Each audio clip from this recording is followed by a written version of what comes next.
All right, Shalom. First and foremost, I want to give all praises, honor, and glory to Yahweh, Bahashem Yahushai, Bahashem Rakakwadash. Double honors to the apostles, bishops, and elders of Great Millstone who teach and rule well. And salutations to the Yakim out there laboring up the hopeful elect that's doing this work in truth and sincerity. And pretty much what's dominating the news and mainstream media, is pretty much the war going on between Israel and Hamas, and all pretty much whatever proxies are affiliated with that, which is going to lead to the third world's war, and pretty much quick lesson real quick about getting acclimated with the maps and pretty much in concerning the prophecies and a lot of these areas where pretty much the Valley of Jehoshaphat and pretty much Armageddon is gonna take place, and this is gonna be part of the catalyst of that war that's coming. The scriptures talk about the least of the flock shall draw them out, and concerning Israel here, this is a map. This is after the 1967 war, and this is what pretty much how the map looked after that war. Now you got to remember, back in World War One, quick lesson, World War One, the British had held and occupied this land, okay, in 1917, and pretty much held on to it to 1948, when they pretty much had the Balfour Declaration, okay, which was drawn up and was pretty much giving the so-called Jews, control of this land, and coined it pretty much the state of Israel. So in 1948, they pretty much came from, Germany, and came into this land. Now, this land pretty much beforehand was occupied by the Palestinians, but this, according to what they say, according to prophecy, okay, and we know, hey, the Lord said the Lord is going to bring the people there, but they're going by, the League of Nations or the UN and pretty much declarations, and pretty much, they're, doing their will by man. And that's not, according to prophecy, but in any event, the situation is going on here. And you're seeing now a map here where you see down there, you see pretty much where the Gaza Strip is, which is that little tiny land where the war is going on. Now, when you look at here, the West Bank, okay, the West Bank is pretty much Palestinian occupied, but it's under Israeli supervision, okay. Same thing with Golden Heights, and a lot of the tension over the years has been going on. Is that little by little, a lot of the land of the Palestinians have been taken over with settlements being built. You see, and that's nothing but modern day gentrification, so to speak. And it's really going into Edomite supremacy at the end of the day, and it's pretty much the term is called manifest destiny. Okay, now this term was pretty much used, and I'm gonna play a video that kind of explains it. It explains it in the simplest terms. And manifest destiny was a term that was used pretty much of where the founding fathers, okay, of America, pretty much started with the 13 colonies and pretty much conquered the land westward, to form pretty much what was in the United States.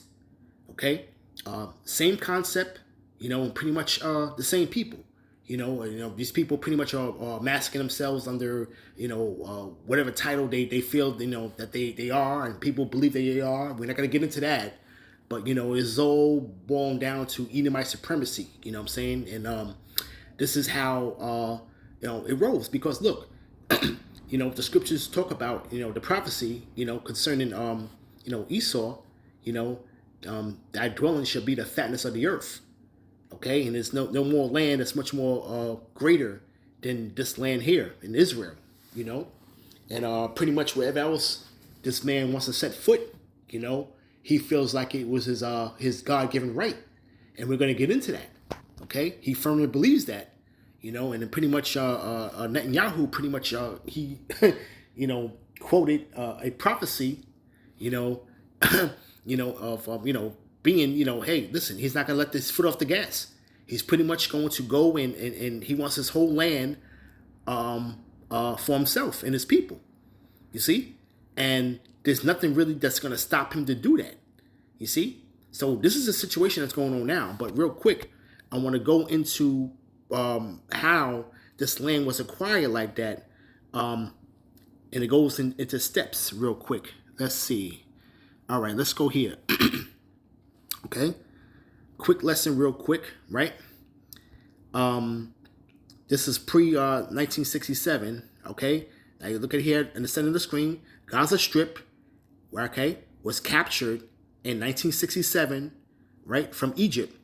Okay, the status in 2005, Israel pulled out its troops and settlers under control of the Palestinians.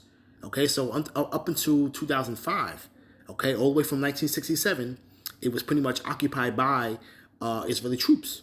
Okay, you see? Now we're gonna go here. Pretty much, we're gonna talk about Golan Heights. Golan Heights is an area here. It was captured in 1967 from Syria. Okay, and the status pretty much is Israel's 1981 annexation, not internationally recognized. Okay, so the international community does not really recognize the annexation. Pretty much giving that part of Golan Heights unto Israel. You see, okay, because they pretty much captured it from Syria in 1967 during that war. Okay, now I want to talk about the West Bank and Jerusalem. Now this is an area that's really pretty much in the center of Israel. Okay, which is pretty much a lot of Palestinians are pretty much occupied or not occupied, but pretty much dwelling in this region. Now this is pretty much captured in 1967 from Jordan. Okay, in the status, Israel continues to control most of the West Bank, but its support of settlements on occupied land has complicated peace negotiations. Israel and Jordan signed peace pact in 1994. Now, this is where you have a lot of settlements that Israel is pretty much building within this land, which is pretty much a lot of the Palestinians are dwelling within this land, and they pretty much captured this land from the neighboring country of Jordan.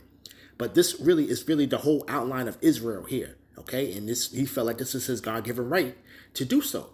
Okay, we speak about the prophecies of how the Lord is going to return His people back to His land, but this man is actually doing it, pretty much by the force of the sword. Okay, which is his blessing.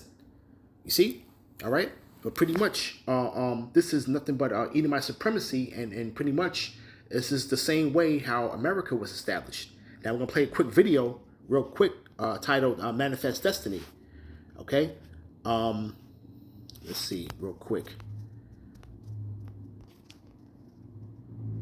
I want to keep this comment up because I pretty much want to read that comment. But let's play this video. Manifest Destiny. And by the way, I'm putting out a disclaimer. I don't own this video. This video is pretty much for educational purposes.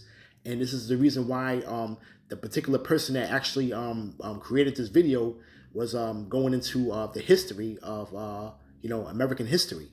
So there's a series of videos pretty much that they put up, and this is one of them. Okay, so pretty much without any further ado. 2 words that embody the mindset of many Americans during the 1800s as the U.S. expanded in size rapidly, both in miles of new territory and in the population itself. What does the term mean? And what were the impacts of the belief in manifest destiny? Let's find out together.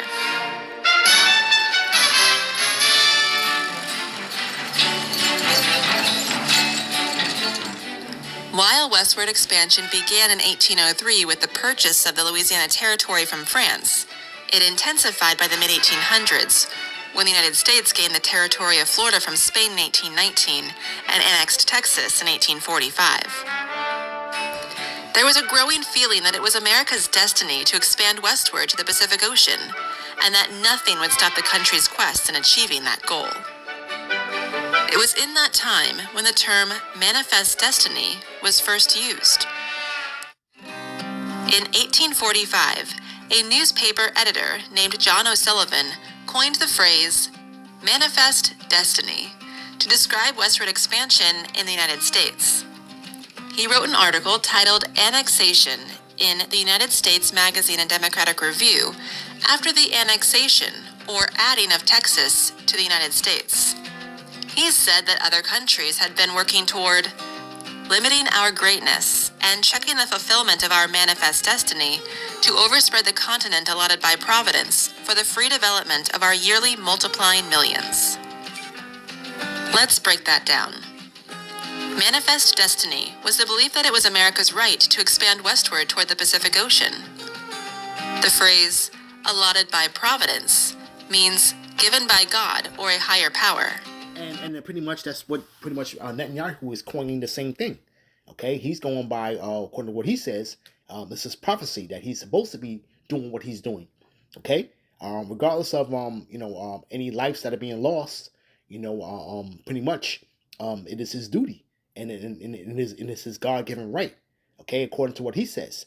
You see, so now you're pretty much seeing where they are expanding westward. Okay, because that land in the Gaza Strip pretty much is to the west of Israel, and pretty much is going to be right along that little lip down there of the Mediterranean Sea. You see, so he's pretty much on his conquest, and the apple doesn't fall far from the tree. You see, we're speaking about Amalek, and pretty much they are, just fulfilling prophecy at the end of the day. And really, we're seeing, ultimately who the wicked is, man. Okay? Lastly, for the free development of our yearly multiplying millions refers to the desire of Americans to move west and settle in new places as the country's population grew rapidly. Putting all this together, John O'Sullivan was stating that he believed it was America's right, even a right given from God, to expand and settle in new territories in the West. This belief was brought to life in a painting named American Progress by John Gast in 1872. The painting features a woman dressed in white floating towards the west. In her hands, she carries a school book and a telegraph wire. Behind her, a city drenched in light. We can see ships and rail lines following closely behind her. We also see a stagecoach and a covered wagon, a person on horseback, and in the foreground, farmers with oxen and a plow. In front of her, the West is featured as a dark and foreboding place. Animals like buffalo and a bear run away, and indigenous people are being cast from their homelands. Sounds familiar? Okay, indigenous people being cast from their homelands. Okay, all right. Nothing's was stopping him from pretty much conquering America when America was established, man. They started in the east, starting with the 13 colonies. Okay, and progressed to the west, man. Okay, and at the end of the day, the Lord controls the minds of the kings, man.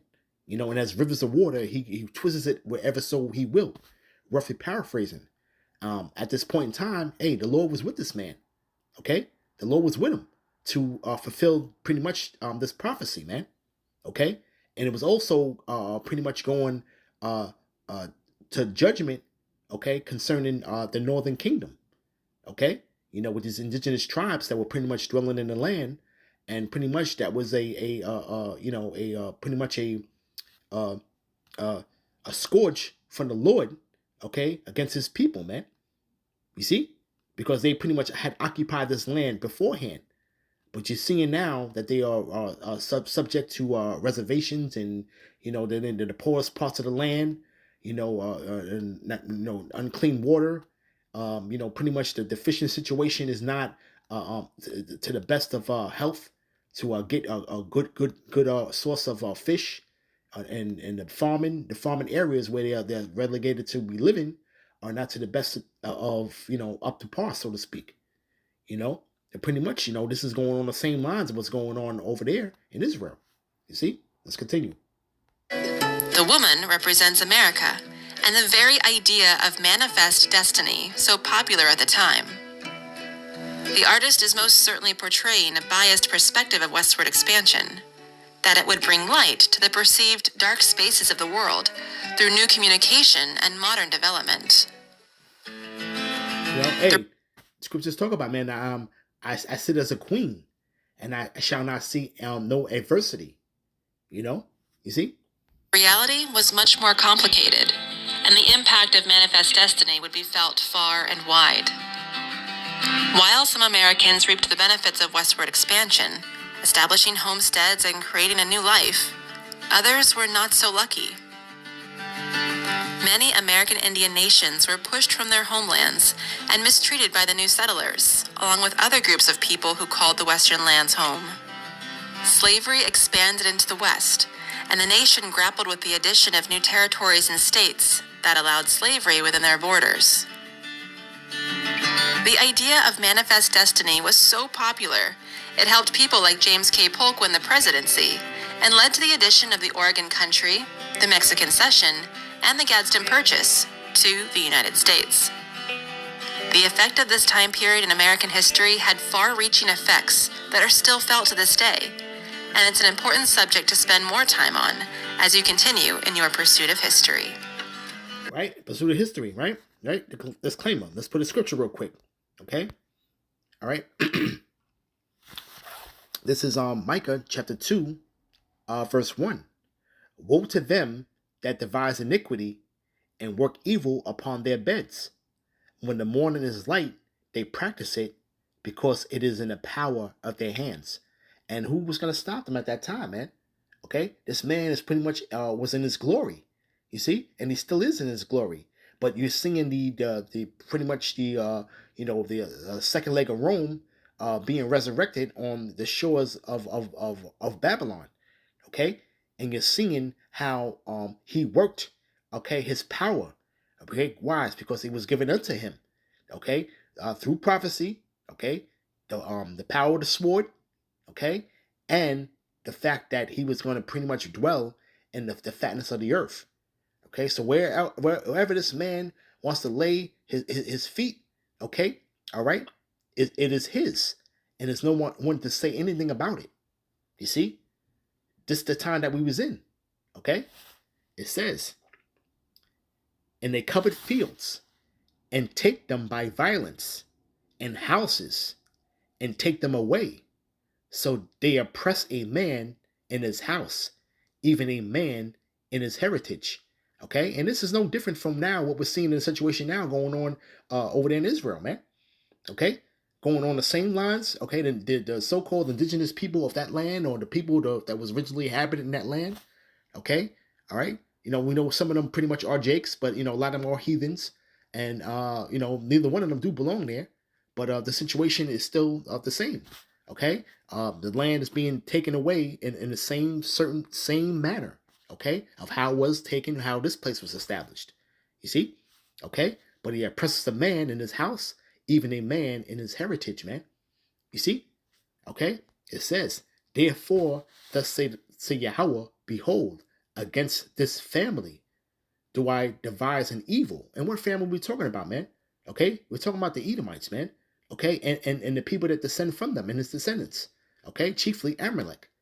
Okay, right? It says, against this family do I devise an evil, from which ye shall not remove your necks, neither shall you go haughtily, for this time is evil. Okay, and you're not going to remove your neck, so it's like just pretty much where your neck is pretty much in that brace where you can't move. Okay, all right. This is going to be a snare unto him.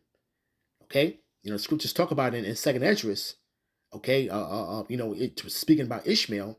He is a wild man, and he's going to go in pretty much as raging bulls, the Carmanians. Okay, and they pretty much are going to remember their nature, so to speak. Okay, so the Lord is pretty much stirring the pot, man, and there's no way, shape, or form is anybody supposed to get in the way of that or insert themselves into that situation, man. You see? Okay, the Lord said that he was going to have these nations stirred up against each other, man. Okay, then you got these renegade camps out there, okay, that's pretty much trying to insert themselves within this situation, man. Okay, how are you inserting yourselves in prophecy, man? And that prophecy, okay. All right, this is the moment, I mean, pretty much the times that we've been waiting on, man. Okay, you see, there's going to be a battle royale, and we're supposed to just go ahead and preach this word, man, and stand on the sidelines, man. You see, not insert yourself into it, and not in and Jake always wanted to try to, like the brothers say, man, always trying to get their lick back, so to speak, man. You know, okay, this is not a carnal warfare, man, for us. Okay, okay, we see how these prophecies are pretty much jumping off the pages, man, and coming to fruition. Okay, so how are you going to go ahead and this is how, listen, that's why you know who the Lord is dealing with at the end of the day, man. Okay, but pretty much don't want to go too much off topic, you know. But that whole thing of that how they in their glory, he said, what the scripture say? Let's get it real quick. Concerning that woman, that painting, so to speak, and moving westward and how prosperous they were, with the farmland and the building, the infrastructure, you seen it how it was coming together, man. You know, this is Zechariah chapter 11, verse 5. Whose possessors slay them and hold themselves not guilty. And they that sell them say, Blessed be Yahweh, for I am rich. And their own shepherds pity them not. And pretty much, man, the shepherds don't pity them not to this day anyway, man. Shepherds of the tribes, man. You see? Okay, because why? It's because a lot of them are and we had a lot of our people of the tribes that pretty much betrayed their own people, man. Okay, how this man devised an iniquity and always use that divine and conquer tactic, man. Okay, but he slays right, the possessor. He slays the people, okay, the poor, right, and he holds himself not guilty, man. Okay, and if you got something to say about it, then you guilty. You see, okay. But he said, "What? Blessed be the Lord, for I am rich." Okay, and it was this man's time to shine and prosper, man. Okay, just like how the Lord said, according to Romans 9, how he raised Pharaoh up. The same purpose how he's going to raise this man up. What? So that he can show his power in thee. Power to rise to the status of being the hunk of the earth. And we're also going to see the fall. Okay? And it's all going to be done by Yahweh Shai, man. Okay? And we're going to see that power, man. That power is coming, man. You see? Okay? We're going to see how the Lord can just prop somebody up so high, man, and just yank the rug from under their feet, man. We're going to see that, brothers. Okay? This is like real times that we're seeing, man, where listen, hey, I call hello Yahweh Bashim Abashai. We got the playbook, man. We got the playbook, Akim. Okay? All right? This is that almanac, pretty much, man. Okay? We see it going down. We see how the pieces are coming together. Okay? All right? And we're gonna see the demise of a haughty man. Okay? We're gonna see that. We're gonna see that intimate destruction come. Okay? Okay? He that live by the sword shall be killed by the sword, man. You see? All right? Let's go from here. Let's go to Psalms 10. Let's start at verse 5. His ways are always grievous. Thy judgments are far above out of his sight. And as for his enemies, he puffeth at them. Okay? And he doesn't think much of nobody. This man doesn't care nothing about nobody but himself, man. And really, he's a fool because he puts himself in harm's way with his pretty much his ultimate agenda at the end of the day, man. Okay? This man's ways is always grievous, man. Okay? Nothing good is coming out of this man's mouth. Yet and still he wants everybody to listen to him. Okay? You see? This man is the bearer of just misery and death. Okay? That's all it is. He's not a bearer of good news at all. Okay? It says, he has said in his heart, I shall not be moved, for I shall never be in adversity. And that scripture goes along with I sit as a queen and shall not see adversity. Okay? Pursuant to Revelation. Okay? Right? It says, verse 7, his mouth is full of cursing and deceit and fraud. Under his tongue is mischief and vanity. In that pursuit to manifest destiny, that's vanity. Okay? All right? But how did he get the vanity goes along with, to achieve that vanity, that thirst for vanity, is mischief. Okay? He created mischief to fulfill that vanity of going from sea to sea, pretty much, from the Atlantic Ocean, okay, over to the Pacific. Okay, the same thing you see now in this conflict here, where this man pretty much came out of nowhere and inserted himself within that land through a declaration, okay, and now he's making a big stink over there, man. Okay, because why? It's because he has the same mentality that he had back in the inception of America, man. Manifest destiny, man. Okay, you see, this man's not gonna stop.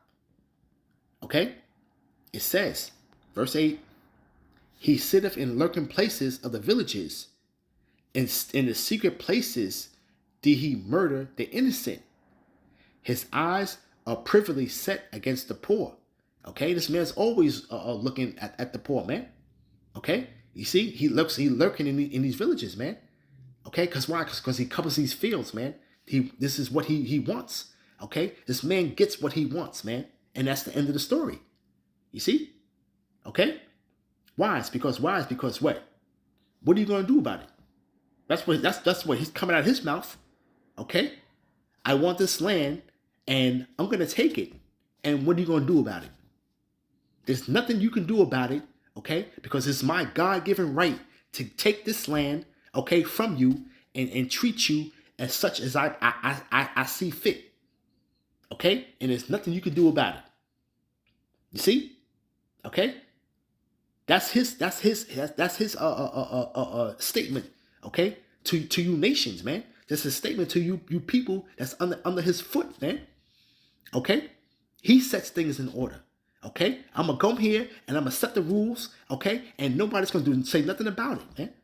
Okay, you see, I make the rules. I'm the boss. You see, it says he lieth in wait secretly, as a lion in his den. He lieth in wait to catch the poor. He doeth catch the poor when he is drawn into his net. Okay, he does the sit in the cut, man. Okay? All right? This is a very patient man. Okay? But you're seeing now he's getting sloppy because why? He has a short time. Pursuant to Revelation 12:12. You see? Okay, so now, pretty much, man, he cannot, do the whole nice guy act, pretty much, okay? You see, it says, he croucheth and humbleth himself, that the poor may fall by his strong ones. This man, he pretty much broke all kinds of treaties and everything else, and he's pretty much, hey, he went up against his own people, man, to get this land and to connect it from sea to sea. Okay, and this man's not gonna stop, man. This man's not gonna stop to pretty much get what he wants, man. Okay, all right, and that's pretty much the land of Israel, man. Okay, he wants to conquer. He wants it all, man. He wants it all. Okay, all of that, the brown areas, the dark areas there. Okay, all right, all of that area there, pretty much, he wants for himself, man. Okay, and this is going according to what he says is prophecy. Okay, you see? All right, you see there, real quick. Gaza Strip down there. Okay, then you see the West Bank. Okay, and even the West Bank, that he pretty much has jurisdiction. He controls that area, even though you have a majority of Palestinians living within that West Bank. but he has to say so. Okay, he has to say so. All right, and pretty much he got that land pretty much in his back pocket. All right, he knows that. Okay, so this is the only land now. Okay, that really is going to fulfill pretty much what he intends to do. Okay, the rest is easy. West Bank, that's easy. He already controls that. Okay, this right here is where he needs to go ahead and get that little piece of land right there. Okay, to basically, according to him, fulfill his prophecy, man. You see? Okay, and hey, man, you know, this is nothing but Edomite supremacy, man, and that he's practicing here, man. You know, it's just that people are doing it under different identity titles, and in terms of but at the end of the day, it's Edomite supremacy. At the end of the day, man, it is what it is, man. You know, okay. So pretty much with that, I want to give all praises, honor, and glory to Yahweh, Bahashem Yahushai, Bahashem Rakar Padash, Shalom.